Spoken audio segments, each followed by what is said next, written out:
Hallelujah. Good morning. ಎಚ್ಚರಗೊಂಡಿದ್ದೀರಾ? ಹಾಸಿಗೆ ಮೇಲಿಂದ ಎದ್ದಿದ್ದೀರಾ? ಬೇಗ ಎದ್ದೇಳಬೇಕು ಪ್ರಿಯರೇ. ಬೆಳಗಾಯ್ತಲ್ಲವೇ? 7 ಗಂಟೆ ಆಯಿತು. ತಡ ಮಾಡಿ ಮಲಗೋದು, ತಡ ಮಾಡಿ ಎದ್ದೇಳೋದು ಅಭ್ಯಾಸ ಆಗ್ಬಿಟ್ಟಿದೆಯಲ್ಲವೇ? ಬೆಳಗ್ಗೆ ಬೇಗನೆ ಎದ್ದು ಪ್ರಾರ್ಥನೆಯೊಂದಿಗೆ ನಮ್ಮ ಜೀವಿತ ಪ್ರಾರಂಭಿಸುವುದಾದರೆ ದಿನದ ಕಾರ್ಯಗಳೆಲ್ಲ ಆಶೀರ್ವದಿಸಲ್ಪಡ್ತವೆ. ಬೇಗ ಮಲಗಿ ಬೇಗ ಎದ್ದೇಳೋದು ಒಳ್ಳೆಯದು ಎಂಬುದಾಗಿ, ಆರೋಗ್ಯಕ್ಕೂ ನಮ್ಮ ಮನಸ್ಸಿಗೂ ಒಳ್ಳೆಯದು ಎಂಬುದಾಗಿ ಹಿರಿಯರು ಹೇಳ್ತಲೇ ಇದ್ದಾರಲ್ಲವೇ? ಆದರೆ ಇತ್ತೀಚಿನ ಪರಿಸ್ಥಿತಿಗಳ ಮೇರೆಗೆ ನೈಟ್ ಡ್ಯೂಟೀಸ್, ನೈಟ್ ವರ್ಕ್ಗಳ ನಿಮಿತ್ತವಾಗಿ ಬಹಳಷ್ಟು ಜನ ಇದನ್ನು ಮೇಂಟೈನ್ ಮಾಡಲಿಕ್ಕಾಗ್ತಿಲ್ಲ. ಆದಾಗ್ಯೂ as early as you can, ಎಷ್ಟು ಬೇಗ ಎದ್ದೇಳಲು ಸಾಧ್ಯವೋ ಅಷ್ಟು ಬೇಗ ಎದ್ದೇಳಿರಿ. ಎದ್ದ ಕೂಡಲೇ ಮೊಟ್ಟ ಮೊದಲು ಪ್ರಾರ್ಥನೆಯಿಂದ ನಿಮ್ಮ ದಿನವನ್ನು ಪ್ರಾರಂಭಿಸುವುದನ್ನು ಅಭ್ಯಾಸಿಸಿಕೊಳ್ಳಿರಿ. ಚಿಕ್ಕ ಪ್ರಾರ್ಥನೆ. ಪರಿಶುದ್ಧ ದೇವರೇ, ನಿಮಗೆ ವಂದನೆಗಳು. ಮತ್ತೊಂದು ದಿನ ಕೊಟ್ಟಿದ್ದೀರಿ, ಮತ್ತೊಮ್ಮೆ ನಿಮ್ಮೊಂದಿಗೆ ಪ್ರಾರಂಭಿಸಬೇಕೆಂಬುದಾಗಿ ನಿಮ್ಮ ಸನ್ನಿಧಿಯಲ್ಲಿ ಕಾದುಕೊಂಡಿದ್ದೇವೆ. ನಮ್ಮೊಂದಿಗೆ ಮಾತಾಡಿರೆಂದು ಕ್ರಿಸ್ತನ ನಾಮದಲ್ಲಿ ಬೇಡುತ್ತೇವೆ ತಂದೆಯೇ, ಆಮೇನ್. ದೇವರಿಗೆ ಸ್ತೋತ್ರ. ನೀವು ಯೂಟ್ಯೂಬಲ್ಲಿ ಈ ಸಂದೇಶ ಕೇಳ್ತಿರುವುದರಿಂದ ಮಾರ್ನಿಂಗ್ ಅಂತ ಹೇಳಲಿಕ್ಕಾಗಲಿ, ಯಾವುದೇ ಸಮಯವಾಗಿರಲಿ, ಯಾವುದೇ ಸಮಯದಲ್ಲಿ ಯೇಸುವಿನಿಂದ ಕನೆಕ್ಟ್ ಆಗೋದಾದರೆ ಆ ಸಮಯವೆಲ್ಲ ಅಥವಾ 24 hours, ಹೌದಲ್ಲವೇ? ದೇವರ ಆ ಬಲ ಹೊಂದಿಕೊಳ್ತೇವೆ. ಕ್ರಮ ತಪ್ಪಲಾರದೆ ವಾಕ್ಯವನ್ನು ಕೇಳಿರಿ, ಧ್ಯಾನಿಸುವುದನ್ನು ಅಭ್ಯಾಸ ಮಾಡಿಕೊಳ್ಳಿರಿ. ಅದು ನಿಮಗೆ ಆಧ್ಯಾತ್ಮಿಕವಾಗಿ ಎಷ್ಟೋ ಆರೋಗ್ಯ ಉಂಟು ಮಾಡುತ್ತೆ. ಇತ್ತೀಚೆಗೆ ನಮ್ಮ ಜೀವಿತದಲ್ಲಿ ಹೆಚ್ಚು ಸಮಯ ವ್ಯರ್ಥ ಆಗ್ತಾ ಇದೆ. ಯಾವ ವಿಷಯದಲ್ಲಿ ಗೊತ್ತಾ? ನಿಜವಾಗ್ಲೂ ಹೇಳಬೇಕಾದರೆ ಮನುಷ್ಯನ ಆಲೋಚನೆಗಳು ಮಿತಿಯಿಲ್ಲದಂತಾಗ್ಬಿಡ್ತಿವೆ. ಹೃದಯ ಎಲ್ಲದಕ್ಕಿಂತಲೂ ಮೋಸಕರವಾಗಿದೆ, ಅದು ಘೋರವಾದ ವ್ಯಾಧಿಗೊಳಗಾಗಿದೆ. ಅದನ್ನು ಗ್ರಹಿಸುವವರು ಯಾರೆಂದು ವಾಕ್ಯ ಹೇಳುತ್ತೆ. ನಾವು ಯಾವಾಗಲೂ ನಮ್ಮ ಹೃದಯದಲ್ಲಿ ಹೆಚ್ಚು ಕೆಟ್ಟ ವಿಷಯಗಳಲ್ಲಿಯೇ ಆಕರ್ಷಿತರಾಗ್ತೇವೆ. ಅದು ಸಹಜವಾಗಿ ಜರುಗುವ ಕ್ರಿಯೆ. ಆದರೆ ಒಬ್ಬ ವ್ಯಕ್ತಿ ದೇವರೊಂದಿಗೆ ಸಹವಾಸ ಮಾಡ್ತಿರುವಾಗ, ಆಧ್ಯಾತ್ಮಿಕ ಬಲ ಹೊಂದಿಕೊಳ್ಳುತ್ತಾ ಇರುವಾಗ, ಅವನ ಹೃದಯ ಕ್ರಿಸ್ತನ ರಕ್ತದಲ್ಲಿ ತೊಳೆಯಲ್ಪಟ್ಟಿರೋದ್ರಿಂದ, ಅವನ ಹೃದಯದ ಒಳಗಡೆಯಿಂದ ಜೀವಧಾರೆಗಳು ಬರುತ್ತಾ ಇರೋದ್ರಿಂದ, ಅವನು ಪ್ರವಾಹದಲ್ಲಿ ಕೊಚ್ಕೊಂಡು ಹೋಗದಂತೆ ಪ್ರವಾಹಕ್ಕೆ ಎದುರು ಹೋಗ್ತಾನೆ. ಅಂದರೆ ಎಲ್ಲರೂ ಆಲೋಚಿಸಲಾರದಂತೆ ಅಂಥವನು ಆತ್ಮಾನುಸಾರವಾಗಿ ಆಲೋಚಿಸುತ್ತಾನೆ. ನೋಡಿರಿ, ನಮ್ಮ ಮನಸ್ಸಿನಲ್ಲಿ ಯಾವುದನ್ನು ನಾವು ಆಲೋಚಿಸುತ್ತೇವೋ ಅದರ ಮೇರೆಗೆ ನಮ್ಮ ಬದುಕಿರುತ್ತೆ. ನಮ್ಮ ಮುಖದ ಕಳೆಯಾಗಲಿ, ನಮ್ಮ ಜೀವಿತ ವಿಧಾನವಾಗಲಿ, ನಮ್ಮ ಜೀವಿತದಲ್ಲಿರುವಂತಹ ಪ್ರಯೋಜನವಾದವುಗಳಾಗಲಿ, ನಮ್ಮ ಹೃದಯದಲ್ಲಿ ಯಾವಾಗ ನೋಡಿದರೂ ಕೂಡ ವ್ಯತಿರೇಕತೆಯನ್ನು ಆಲೋಚಿಸುವಂಥವರು, ನೆಗೆಟಿವಿಟಿ, ವಿರುದ್ಧವಾದ ವಿಷಯಗಳು, ಪ್ರತಿಯೊಂದರಲ್ಲೂ ತಪ್ಪಾರ್ಥ ಹುಡುಕುವವರು, ತಪ್ಪಾದವುಗಳನ್ನು ಊಹಿಸಿಕೊಂಡು ಅವುಗಳ ವಿಷಯದಲ್ಲಿ ಮಾತಾಡುವಂಥವರು, ಅವರು ತಮ್ಮ ಜೀವಿತದಲ್ಲಿ ಬಹಳ ನಷ್ಟ ಹೋಗ್ತಾರೆ. ಫಿಲಿಪ್ಪಿ ಪತ್ರಿಕೆಯಲ್ಲಿ ಪೌಲನು ಹೇಳ್ತಾನೆ, 4ನೇ ಅಧ್ಯಾಯ 8ನೇ ವಚನದಲ್ಲಿ, ಕಡೆ ಮಾತೇನೆಂದರೆ ಸಹೋದರರೇ, ಯಾವುದು ಸತ್ಯವೂ ಮಾನ್ಯವೂ ನ್ಯಾಯವೂ ಶುದ್ಧವೂ ಪ್ರೀತಿಕರವೂ ಮನೋಹರವೂ ಆಗಿವೆಯೋ, ಯಾವುದು ಸದ್ಗುಣವಾಗಿದೆಯೋ, ಯಾವುದು ಕೀರ್ತಿಗೆ ಯೋಗ್ಯವೋ ಅವೆಲ್ಲವುಗಳನ್ನು ಲಕ್ಷ್ಯಕ್ಕೆ ತಂದುಕೊಳ್ಳಿರಿ ಎಂದು ಹೇಳುತ್ತಾನೆ. ಏನಂತೆ? ಅವೆಲ್ಲವುಗಳನ್ನು ಲಕ್ಷ್ಯಕ್ಕೆ ತಂದುಕೊಳ್ಳಿರಿ. ಯಾವುಗಳನ್ನು? ಯಾವುದು ಸತ್ಯವಾಗಿದೆಯೋ, ವಾಟ್ ಎವರ್ ಈಸ್ ಟ್ರೂ, ಸತ್ಯವಾದವುಗಳ ಮೇಲೆ, ನಿಜವಾದವುಗಳ ಮೇಲೆ ನಿಮ್ಮ ಧ್ಯಾನ ಇಡಿರಿ. ಊಹಿಸಿಕೊಳ್ಳಬಾರದು, ಯಾರೋ ಹೇಳಿದ್ದನ್ನು ಕೇಳಬಾರದು, ಸುಳ್ಳುಗಾರನಾಗಿರುವ ಸೈತಾನನ ಗುಣಗುಟ್ಟುವಿಕೆಗೆ ಅವಕಾಶ ಕೊಡಬಾರದು, ಚಾಡಿಗಳಿಗೆ ಅವಕಾಶ ಕೊಡಬಾರದು. ರೂಮರ್ಸ್ ಅನ್ನುತ್ತಾರಲ್ಲವೇ? ಈ ಸೋಷಿಯಲ್ ಮೀಡಿಯಾ ನೀವು ಯಾವುದಕ್ಕಾಗಿ ಉಪಯೋಗಿಸ್ತಾ ಇದ್ದೀರಿ ಹೇಳಿ? ಈ ದಿನ ಸೋಷಿಯಲ್ ಮೀಡಿಯಾದಲ್ಲಿ ನಿಮಗೆ ಮೇಲೂ ಇದೆ, ಕೇಡೂ ಇದೆ, ನಿಜವೇ? ಈ ದಿನ ದೇವರ ವಾಕ್ಯ ಇಷ್ಟೊಂದು ನಿಮಗೆ ನಾವು ಸಾರುತ್ತಾ ಇರೋದಾದರೆ ಅದು ಸೋಷಿಯಲ್ ಮೀಡಿಯಾದಿಂದಲೇ ಸಾಧ್ಯವಾಗ್ತಿದೆ. ಬಟ್ ಅದೇ ಸೋಷಿಯಲ್ ಮೀಡಿಯಾದಲ್ಲಿ ಬಹಳ ನೆಗೆಟಿವ್ ವಿಷಯಗಳಿವೆ, ತಪ್ಪಾದ ವಿಷಯಗಳು, ಪಾಪದ ವಿಷಯಗಳು, ಲೋಕದ ವಿಷಯಗಳು ಎಷ್ಟೋ ಇವೆ. ಸೊ ಔಟ್ ಆಫ್ ಇಟ್ ನೀವು ಯಾವುದನ್ನು ಕೋರಿಕೊಳ್ತಾ ಇದ್ದೀರೋ, ಯಾವುದನ್ನು ಚೂಸ್ ಮಾಡಿಕೊಳ್ತೀರೋ ಅದನ್ನೇ ಬ್ರೌಸ್ ಮಾಡಬಹುದಲ್ಲವೇ? ಅಬ್ಬಾ, ಯಾವುದು ಕಣ್ಣಿಗೆ ಕಾಣಿಸುತ್ತೋ ಅದನ್ನೇ ನೋಡ್ತಾ, ಆ ವಿಷಯದಲ್ಲಿಯೇ ಯೋಚಿಸ್ತಾ, ಅದನ್ನೇ ನೋಡ್ತಾ ದಿನವಿಡೀ ಹಾಳು ಮಾಡಿಕೊಳ್ಳುವಂಥವರು ಇದ್ದಾರೆ. ನೀವು ಬೇಡವಾದದ್ದೇನಾದರೂ ಹುಡುಕ್ತಾ ಇದ್ರೆ ಮತ್ತೊಂದು ಬೇಡವಾದದ್ದು ಬಂದು ಕಣ್ಣಿಗೆ ಬೀಳ್ತದಂತೆ. ಅದಕ್ಕೆ AI ಅನ್ನುತ್ತಾರೆ, ಆರ್ಟಿಫಿಷಿಯಲ್ ಇಂಟೆಲಿಜೆನ್ಸ್ ಅನ್ನುತ್ತಾರೆ. ನೀವು ಹುಡುಕುವಾಗ ನೀವು ಯಾವುದರಲ್ಲಿ ಇಂಟ್ರೆಸ್ಟ್ ಆಗಿದ್ದೀರಿ ಎಂಬುದಾಗಿ ಅದಕ್ಕೆ ಗೊತ್ತಾಗುತ್ತೆ. ಅದು ನಿಮಗೆ ಒದಗಿಸುತ್ತಲೇ ಇರುತ್ತೆ ನಿಮಗೆ ಬೇಡವಾದ ಹೊಲಸಾದ ವಿಷಯಗಳೆಲ್ಲ. ಅದಕ್ಕೆ ಕೆಲವರು ಸೆಲ್ಫೋನ್ಗೆ ಅಡಿಕ್ಟ್ ಆಗ್ತಿದ್ದಾರೆ. ಆ ಕೆಟ್ಟದ್ದನ್ನೇ ಆಲೋಚಿಸಿಕೊಳ್ತಾ, ಆ ಕೆಟ್ಟದಾಗಿರೋದ್ರ ಮೇಲೆ ದೃಷ್ಟಿ ಇಡುತ್ತಾ ತಮ್ಮ ಜೀವಿತದಲ್ಲಿ ದಾರಿ ತಪ್ಪಿ ಹೋಗ್ತಿದ್ದಾರೆ. ನಿಜವಾದವುಗಳ ಮೇಲೆ ಮನಸ್ಸಿಡಿರಿ. ಈ ದಿನ ಎಷ್ಟು ಫೇಕ್ ನ್ಯೂಸ್ಗಳು ಬರ್ತಿವೆ ನೋಡಿ, ಎಷ್ಟು ಸುಳ್ಳು ಬೋಧನೆಗಳಿವೆ, ಎಷ್ಟು ತಪ್ಪು ಬೋಧನೆ ಇವೆ ನೋಡಿ, ಎಷ್ಟು ನೀಚವಾಗಿರುವ ಕಾರ್ಯಗಳು, ವಿಮರ್ಶಿಸುವ ಕಾರ್ಯಗಳು ಈ ದಿನ ಸೋಷಿಯಲ್ ಮೀಡಿಯಾದಲ್ಲಿವೆ ನೋಡಿ. ಅಂಥವುಗಳು ಕಾಣಿಸುವಾಗ ನೀವು ಅದನ್ನು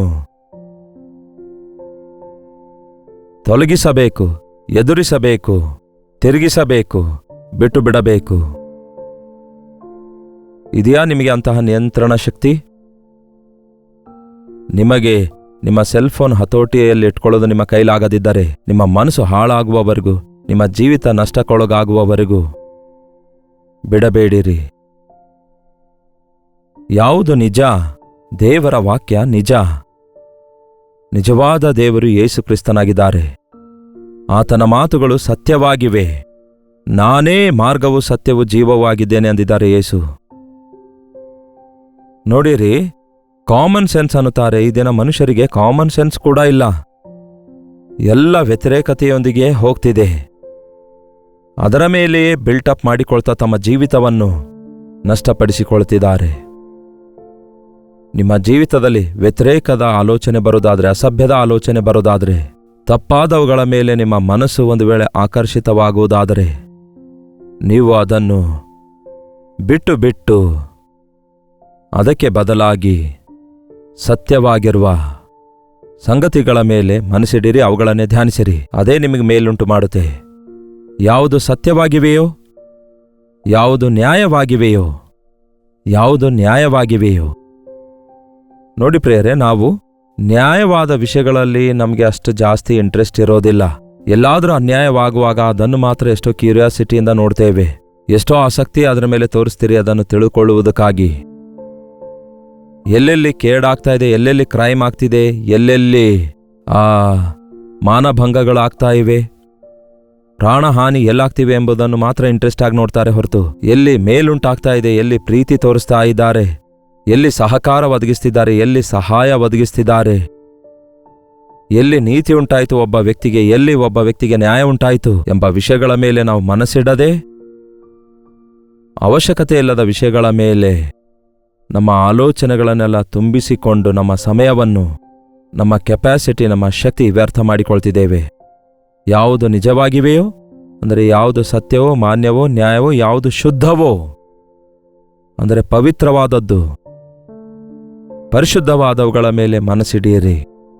ಯಾಕೆಂದರೆ ಎಷ್ಟೋ ಜನ ಈ ದಿನ ಪೋರ್ನೋಗ್ರಫಿಗೆ ಬಂಧಿತರಾಗ್ತಿದ್ದಾರೆ. ಆ ಅಸಭ್ಯವಾದ ಕಾರ್ಯಗಳನ್ನು ಆ ಸೆಲ್ಫೋನ್ನಲ್ಲಿ ನೋಡೋದ್ರ ಮೂಲಕ ತಮ್ಮನ್ನು ತಾವು ಅಪವಿತ್ರ ಮಾಡಿಕೊಳ್ತಿದ್ದಾರೆ, ತಮ್ಮ ಮನಸ್ಸು ಹಾಳು ಮಾಡಿಕೊಳ್ತಿದ್ದಾರೆ, ಆಲೋಚನೆ ಹಾಳು ಮಾಡಿಕೊಳ್ತಿದ್ದಾರೆ. ಒಂದು ದೇಹ ಅಪವಿತ್ರಗೊಳಿಸಿ ಮನಸ್ಸನ್ನು ಹಾಳು ಮಾಡುವಂತಹ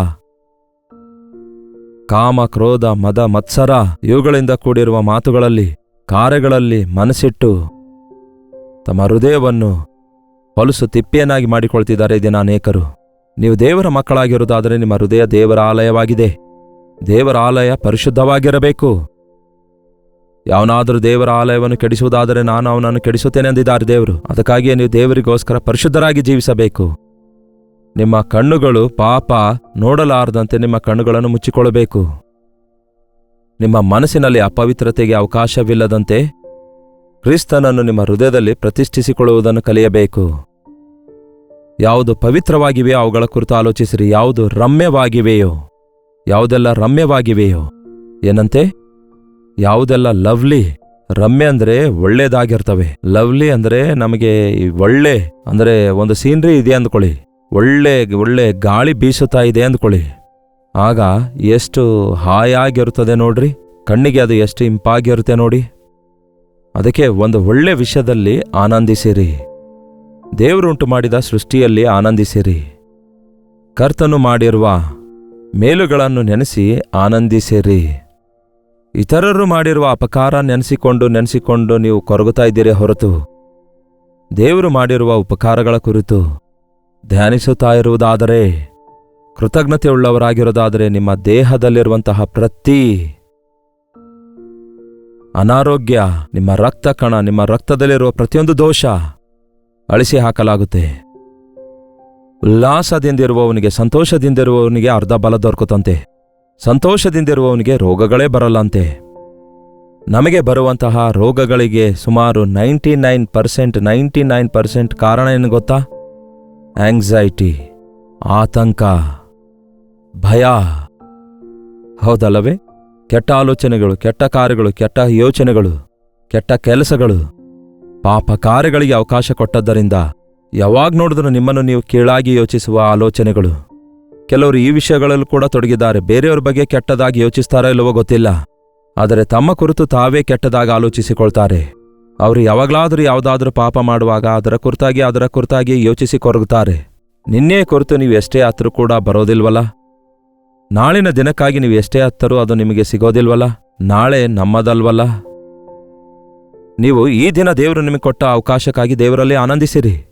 ಈ ಸಮಯವನ್ನು ದೇವರಲ್ಲಿ ಆನಂದದಿಂದ ಕಳೆಯಿರಿ. ದೇವರೇ ನಿಮಗೆ ವಂದನೆ ಅಂತ ಹೇಳಿರಿ. ಯಾವುದು ರಮ್ಯವಾಗಿವೆಯೋ, ಯಾವುದೆಲ್ಲ ಮನೋಹರವಾಗಿದೆಯೋ, ಅಂದರೆ ಯಾವುದೆಲ್ಲ ಖ್ಯಾತಿಯುಳ್ಳದಾಗಿದೆಯೋ ಎಂದರ್ಥ, ಅವುಗಳ ಮೇಲೆ ನಿಮ್ಮ ಮನಸ್ಸಿಡಿರಿ. ಯಾವುದೆಲ್ಲ ಖ್ಯಾತಿಯುಳ್ಳದಾಗಿವೆಯೋ, ಯಾವುದೆಲ್ಲ ನಿಮಗೆ ಘನವಾಗಿವೆಯೋ, ಪ್ರಯೋಜನಕರವಾಗಿವೆಯೋ ಅವುಗಳ ಮೇಲೆ ಮನಸ್ಸಿಡಿರಿ. ಅಷ್ಟು ಮಾತ್ರವಲ್ಲ, ಅವುಗಳ ಮೇಲೆ ಧ್ಯಾನವಿಡೀರಿ ಮತ್ತು ಸ್ತುತಿಸುವುದಕ್ಕಾಗಿ, ಕೃತಜ್ಞತೆ ಸಲ್ಲಿಸುವುದಕ್ಕಾಗಿ, ಸಂತೋಷಿಸುವುದಕ್ಕಾಗಿ ಇರುವ ಕಾರಣಗಳ ವಿಷಯದಲ್ಲಿ ಆನಂದಿಸಿರೇ ಹೊರತು ಇಲ್ಲದವುಗಳ ವಿಷಯದಲ್ಲಿ, ಅಂದರೆ ನಿಮ್ಮ ಬಲಹೀನತೆಗೋಸ್ಕರ, ನಿಮ್ಮ ಸ್ಥಿತಿಗೋಸ್ಕರ, ಇತರರ ಮೇಲೆ ಹೊಟ್ಟೆಕಿಚ್ಚಿನಿಂದ, ಇತರರ ಮೇಲಿನ ಕೋಪ, ಕಕ್ಷದೊಂದಿಗೆ ಹಾಗೂ ಅಸಭ್ಯವಾದ ಕಾರ್ಯಗಳೊಂದಿಗೆ, ಪಾಪ ಕಾರ್ಯಗಳೊಂದಿಗೆ ಅಂತಹ ಆಲೋಚನೆಯಿಂದ ನಿಮ್ಮ ಮನಸ್ಸು ತುಂಬಿಸಿಕೊಳ್ಳೋದಾದರೆ ನೀವು ನಷ್ಟ ಹೋಗ್ತೀರಿ. ನಿಮ್ಮ ಜೀವಿತದಲ್ಲಿ ಏನು ಸಾಧಿಸಲಿಕ್ಕಾಗಲ್ಲ, ವ್ಯರ್ಥವಾಗಿ ಹೋಗುತ್ತೆ. ದೇವರ ಮಕ್ಕಳಾಗಿ ನಾವು ಪಾಸಿಟಿವ್ ಥಿಂಕಿಂಗ್ ಮಾಡಬೇಕು. ಈ ದಿನ ಎಲ್ಲಿ ನೋಡಿದ್ರೂ ನೆಗೆಟಿವ್ ಥಿಂಕಿಂಗ್ ಇದೆ. ಮುಂಚೆ ಆ ರೀತಿ ಇರಲಿಲ್ಲ. ಈಗ ಸೆಲ್ ಫೋನ್, ಕ್ಯಾಮರಾ ಇವೆಲ್ಲ ಬಂದಿವೆ. ಒಂದು ಕಾಲದಲ್ಲಿ ಫೋಟೋ ತೆಗೆಯಬೇಕಾದ್ರೆ ಒಂದು ದೊಡ್ಡ ಕ್ಯಾಮರಾ ತಂದು ಅದಕ್ಕೆ ಮುಸುಕು ಹಾಕಿಕೊಂಡು ಒಂದು ನೆಗೆಟಿವ್ ತೆಗೆಯುತ್ತಾನೆ. ಅದನ್ನು ಕೂಡ ಒಂದು ಡಾರ್ಕ್ ರೂಮಲ್ಲಿ ತಕೊಂಡು ಹೋಗಿ ಅದನ್ನು ತೊಳೆದು ಪ್ರಿಂಟ್ ಹಾಕ್ತಾ ಇದ್ದ. ಆ ನೆಗೆಟಿವ್ ಎಂದಾದರೂ ನೋಡಿದ್ದೀರಾ? ಹೋಗ್ಲಿ, ಎಕ್ಸ್ರೇ ಎಂದಾದರೂ ನೋಡಿದ್ದೀರಾ? ನಿಮ್ಮ ಎಕ್ಸ್ರೇ ನೀವು ನೋಡಿಕೊಂಡ್ರೆ ಹೇಗಿರುತ್ತೆ ಹೇಳ್ರಿ? ಅದು ನೋಡಲು ಏನಾದರೂ ಚೆನ್ನಾಗಿರುತ್ತೋ? ಚೆನ್ನಾಗಿದೆ ನನ್ನ ಎಕ್ಸ್ರೇ ಎಂಬುದಾಗಿ ನಿಮ್ಮ ಮುಖ ನೋಡಿಕೊಂಡಂತೆ, ಇಲ್ಲವೇ ನಿಮ್ಮ ಶರೀರ ನೋಡಿಕೊಂಡಂತೆ ಆನಂದಿಸ್ಲಿಕ್ಕಾಗುತ್ತೋ? ಅದು ಬ್ಲ್ಯಾಕ್ ಆ್ಯಂಡ್ ವೈಟ್ ಆಗಿರುತ್ತೆ. ಅದೆಲ್ಲ ನೆಗೆಟಿವ್ ಆಗಿ ಕಾಣಿಸುತ್ತೆ. ಅದು ನಿಮ್ಮ ಮುಖ ಕೂಡ ಕಪ್ಪಾಗಿ ಕಾಣಿಸುವಂತೆ ಮಾಡುತ್ತೆ. ಬರೀ ಅಸ್ಥಿಪಂಜರ ಕಾಣಿಸುತ್ತೆ, ನೆಗೆಟಿವ್ ಆಗಿ ಕಾಣಿಸುತ್ತೆ. ಬಹಳಷ್ಟು ಜನ ಆ ಸ್ಕೆಲಿಟನ್ ಅನ್ನು ನೋಡಿಕೊಂಡಂತೆ ತಮ್ಮನ್ನು ನೋಡಿಕೊಳ್ಳುತ್ತಾ ಕೀಳಾಗಿ ಭಾವಿಸಿಕೊಳ್ತಿದ್ದಾರೆ. ಆದರೆ ದೇವರ ದೃಷ್ಟಿಯಲ್ಲಿ ನೀವು ಎಷ್ಟೋ ಬೆಲೆಯುಳ್ಳವರಾಗಿದ್ದೀರಿ. ದೇವರು ನಿಮ್ಮನ್ನು ಎಷ್ಟು ಅದ್ಭುತವಾಗಿ, ಆಶ್ಚರ್ಯಕರವಾಗಿ ಉಂಟು ಮಾಡಿದ್ದಾರೆಂದು ಗ್ರಹಿಸಿಕೊಂಡು ನಿಮ್ಮ ಮೇಲೆ ಗಮನ ಇಟ್ಟು ದೃಷ್ಟಿಸಿ, ನಿಮ್ಮನ್ನು ಪ್ರೀತಿಸಿ, ನಿಮ್ಮನ್ನು ನಡೆಸುವ ದೇವರಿದ್ದಾರೆಂದು ನೀವು ನಂಬಿಕೆ ಇಡದೆ ನಷ್ಟ ಹೋಗ್ತಿದ್ದಾರೆ. ದೇವರ ವಾಕ್ಯ ಕೇಳುವುದಾದರೆ, ವಾಕ್ಯ ಧ್ಯಾನಿಸುತ್ತಿರುವುದಾದರೆ ನಿರೀಕ್ಷೆ ಆಧಾರಿತ ಯೋಚನೆಗಳು ಬರ್ತವೆ. ಪವಿತ್ರ ಹೃದಯ ಉಂಟಾಗ್ತದೆ. ನಂಬಿಕೆಯಲ್ಲಿ ಬೆಳೆಯುತ್ತೀರಿ, ಶುದ್ಧ ಹೃದಯ ಹೊಂದಿಕೊಳ್ತೀರಿ. ಹಾಗಾಗಿ ವಾಕ್ಯ ಧ್ಯಾನಿಸುವುದನ್ನು ಅಭ್ಯಾಸಿಸಿರಿ. ಪ್ರಾರ್ಥನೆ. ಪರಿಶುದ್ಧ ದೇವರೇ, ಪ್ರೀತಿಯುಳ್ಳ ತಂದೆಯೇ, ಯಾರ್ಯಾರು ಯಾವ್ಯಾವ ಸ್ಥಳದಿಂದ ಈ ವಾಕ್ಯ ಕೇಳ್ತಿದ್ದಾರೋ ಅವರ ಆಲೋಚನೆ ಶೈಲಿಯಲ್ಲಿ ಸೈತಾನನಿಗೆ ಬಂಧಿತರಾಗಿ, ಪಾಪಕ್ಕೆ ಬಂಧಿತರಾಗಿ, ಯೋಚನೆಗಳು, ಕೆಟ್ಟ ಯೋಚನೆಗಳು ಜಯಿಸಲಾರದ ಪರಿಸ್ಥಿತಿಯಲ್ಲಿ ತಮ್ಮನ್ನು ತಾವು ಕೀಳಾಗಿ ಭಾವಿಸಿಕೊಳ್ಳುತ್ತಾ, ಅಪವಿತ್ರತೆಯಿಂದ ಹೃದಯ ತುಂಬಿಸಿಕೊಳ್ಳುತ್ತಾ, ಕೊರಗುವ ಸ್ಥಿತಿಯಲ್ಲಿರುತ್ತಾ, ನಿರ್ಶಕ್ತರಾಗಿ, ನಿಸ್ಸಹಾಯಕರಾಗಿರುವವರನ್ನೆಲ್ಲ ಈ ಸಮಯದಲ್ಲಿ ನೀವೇ ದರ್ಶಿಸಿರಿ. ನಿಮ್ಮ ಪವಿತ್ರಾತ್ಮನನ್ನು ನಮ್ಮ ಮೇಲೆ ಸುರಿಯಮಾಡಿ, ನಿಮ್ಮ ಅಮೂಲ್ಯವಾದ ರಕ್ತದಿಂದ ನಮ್ಮನ್ನು ಶುದ್ಧೀಕರಿಸಿ, ಯಾವುದು ಸತ್ಯವೋ, ಯಾವುದು ಮಾನ್ಯವೋ, ಯಾವುದು ನ್ಯಾಯವೋ, ಯಾವುದು ಶುದ್ಧವೋ, ಯಾವುದು ಪ್ರೀತಿಕರವೋ ಅವುಗಳನ್ನೇ ಧ್ಯಾನಿಸುವಂತೆ, ರಾತ್ರಿ ಹಗಲು ನಿಮ್ಮ ವಾಕ್ಯವನ್ನು ಧ್ಯಾನಿಸಿ ಆಶೀರ್ವದಿಸಲ್ಪಡುವ ಹಾಗೆ ನಮ್ಮ ಪ್ರತಿಯೊಬ್ಬರಿಗೂ ಸಹಾಯ ಮಾಡಿರಿ ಎಂದು ಕ್ರಿಸ್ತನ ನಾಮದಲ್ಲಿ ಬೇಡುತ್ತೇನೆ ತಂದೆಯೇ, ಆಮೇನ್. ನಮ್ಮ ತಂದೆಯಾದ ದೇವರ ಪ್ರೀತಿಯು, ಮಗನಾಗಿರುವ ಕ್ರಿಸ್ತನ ಕೃಪೆಯು, ಆದರಣೆಕರ್ತನಾದ ಪವಿತ್ರಾತ್ಮನ ಸಹವಾಸವು ಕೂಡಿ ಬಂದಿರುವ ನಮ್ಮೆಲ್ಲರ ಸಂಗಡ ಇಂದಿಗೂ ಸದಾಕಾಲಕ್ಕೂ ನೆಲೆಯಾಗಿರಲಿ. ಆಮೇನ್.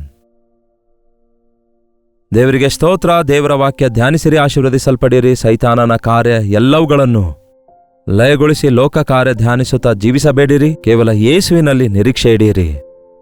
ನಿಮ್ಮ ಪ್ರಾರ್ಥನಾ ಮನವಿ 8939731313 ನಂಬರ್ಗೆ ಒಂದು ಟೆಕ್ಸ್ಟ್ ಇಲ್ಲವೇ ವಾಯ್ಸ್ ಮೆಸೇಜ್ ಮುಖಾಂತರ ವಾಟ್ಸಪ್ ಕಳಿಸಿ. ಒಂದು ವೇಳೆ ಟೆಕ್ಸ್ಟ್ ಕಳಿಸ್ಲಿಕ್ಕಾಗದಿದ್ದರೆ ನೇರವಾಗಿ ನಮಗೆ ಕರೆ ಮಾಡಿ, ನಿಮ್ಮ ಕರೆಯನ್ನು ನಾವು ಉತ್ತರಿಸಲಿಕ್ಕಿದ್ದೇವೆ.